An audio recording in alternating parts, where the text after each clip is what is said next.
नोकरी असो वा लग्न, चष्म्याची अडचण आता होऊ देऊ नका. नंदादीप नेत्रालयात या आणि तुमच्या चष्म्यापासून मिळवा कायमची मुक्ती. कारण आता चष्मा घालवण्याची लासिक शस्त्रक्रिया फक्त 32,999 रुपयात. शिवाय 5,000 रुपयांपर्यंतचे लासिक स्क्रीनिंग अगदी मोफत. ऑफर मर्यादित कालावधीसाठी. तर वाट कसली बघताय, आजच कॉल करा 92-2000-1000. नंदादीप नेत्रालय, न्यू शाहूपुरी, कोल्हापूर. दृष्टी म्हणजे नंदादीप. देशभरातून या ठिकाणी स्पर्धक आलेत आणि या देशभरातल्या स्पर्धकांचा खेळ बघण्याच्या निमित्ताने या कॅरम स्पर्धेचं सुद्धा भविष्य काळामध्ये चांगल्या पद्धतीनं अजूनही चांगलं एक नवीन पद्धतीनं लोकांच्यामध्ये या कॅरमविषयी आकर्षण तयार होईल अशा पद्धतीचं काम शारंगधर देशमुख साहेब आणि त्यांच्या सगळ्या सहकाऱ्यांच्या वतीने या परिसरात केलं जातंय. मगाशी सन्माननीय नरके साहेबांनी सांगितलं की ज्या पद्धतीने एक अपंग खेळाडू आपल्या अंगठ्याच्या द्वारे जे आपण कॅरम खेळत होता आणि जिंकत होता ते बघितल्यानंतर अतिशय प्रत्येक माणसाला त्याच्याविषयी एक वेगळ्या पद्धतीची एक उत्स्फूर्ततेपेक्षा सुद्धा जरा एक वेगळ्या पद्धतीने या सगळ्या गोष्टींकडे प्रत्येक माणूस बघत होता. या सगळ्या स्पर्धेचं उत्कृष्ट संयोजन सन्माननीय शारंगधर देशमुख साहेब करतायत. आजच्या कॅरम स्पर्धेच्या निमित्तानं यशस्वी स्पर्धकांचंच नाही तर सहभागी असणाऱ्या सर्व स्पर्धकांचं सुद्धा आपण सगळेजण अभिनंदन करूया. या स्पर्धेला राजाश्रय मिळावा अशा पद्धतीची या ठिकाणी आदरणीय नरके साहेबांनी सुद्धा आपल्या सगळ्यांच्या साक्षीनं या ठिकाणी मागणी केली. खरं म्हणजे कुठल्याही स्पर्धेला जोपर्यंत राजाश्रय मिळत नाही तोपर्यंत त्याला अजूनही चांगलं ग्लॅमर येत नाही. आपण बघितलं असाल पूर्वीच्या काळामध्ये फक्त कबड्डी ही आपल्या ग्रामीण भागामध्ये खेळायला द्यायची, परंतु आता एका बाजूला आंतरराष्ट्रीय स्तरावरती ऑलिम्पिकमध्ये त्याचा समावेश झाला आणि त्याच्यापेक्षा प्रो कबड्डी झाल्यानंतर मात्र बघता बघता तुमच्या आमच्या भागातले अनेक मुलं सुद्धा प्रो कबड्डीच्या निमित्तानं चमकायला लागली.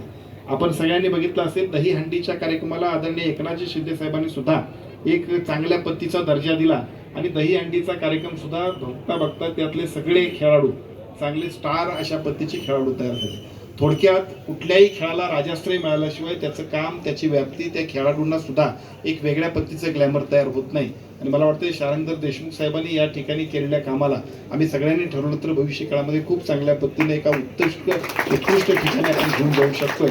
त्यासाठी सुद्धा आपण सगळेजण प्रयत्न करूया एवढंच आजच्या कार्यक्रमाच्या निमित्तानं सांगतो.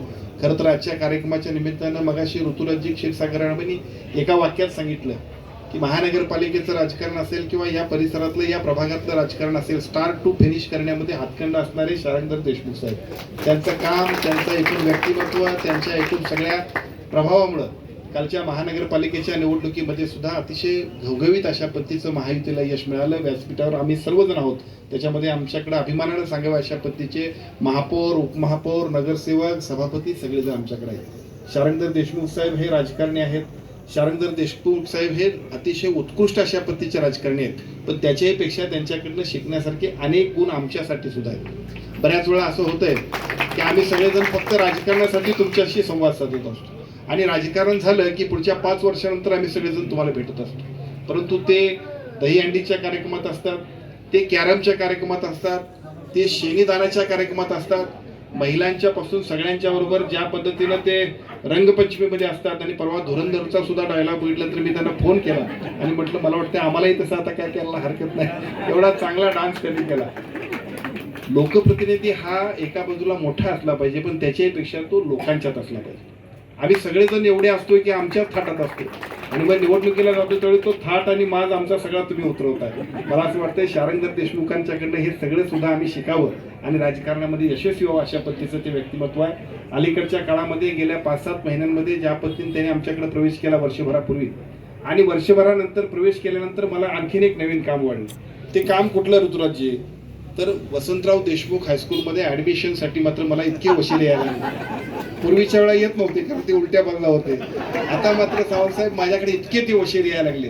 ते वशिले बघितल्यानंतर एका बाजूला माणसांना मुलांना आणावं लागतंय आणि दुसऱ्या बाजूला मात्र पालक सगळेच्या सगळे आमच्याकडे वशिले लावतात. इथं सुद्धा शारंगधर देशमुखांची क्वालिटी असं म्हणायला काही हरकत नाही.